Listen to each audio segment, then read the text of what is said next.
தமிழ்நாட்டுல இனி டோல் கட்டணமே கிடையாதா? ஆமா ப்ரோ, சென்னை கேப்ல கார் புக் பண்ணுங்க. டோல் கட்டணமே இல்லாம டிராப்புக்கு மட்டும் பே பண்ணா போதும். சென்னை கேப்ஸ் ஆப்பை உடனே இன்ஸ்டால் பண்ணுங்க.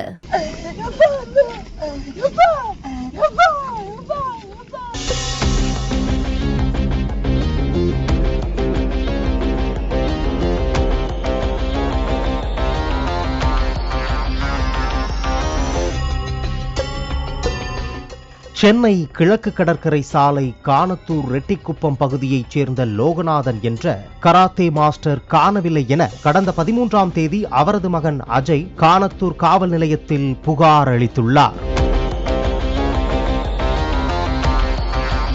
வழக்கு பதிவு செய்த போலீசார் மாயமான கராத்தே மாஸ்டர் லோகநாதனை தேடி வந்தனர்.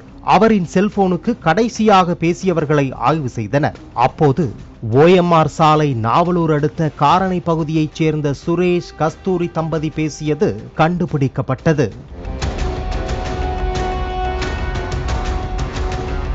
பின்னர் இருவரையும் சந்தேகத்தின் பேரில் காவல் நிலையம் வரவழைத்து விசாரித்த போது பல திடுக்கிடும் தகவல்கள் கிடைத்தது.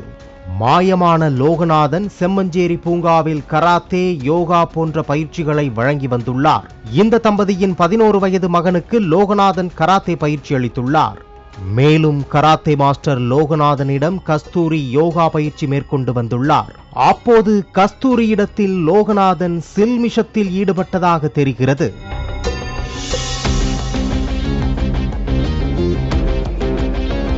இதையடுத்து கஸ்தூரி யோகா வகுப்புக்கு செல்வதை தவிர்த்துள்ளார். ஆனால் லோகநாதன் தொடர்ந்து யோகா வகுப்புக்கு வரும்படி கஸ்தூரிக்கு போனில் தொல்லை கொடுத்துள்ளார். இதனால் மன உளைச்சலுக்கு ஆளான கஸ்தூரி கணவருடன் சேர்ந்து திட்டம் தீட்டி காரணை பகுதிக்கு வரவழைத்து அடித்து கொலை செய்துள்ளார்.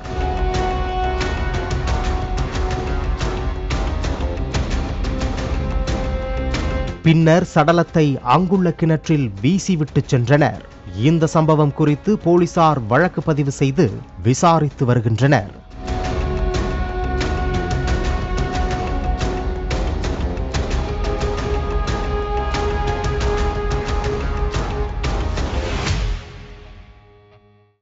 தமிழ்நாட்டுல இனி டோல் கட்டணமே கிடையாதா? ஆமா ப்ரோ, சென்னை கேப்ல கார் புக் பண்ணுங்க. டோல் கட்டணமே இல்லாம டிராப்புக்கு மட்டும் பே பண்ணா போதும். சென்னை கேப்ஸ் ஆப்பை உடனே இன்ஸ்டால் பண்ணுங்க.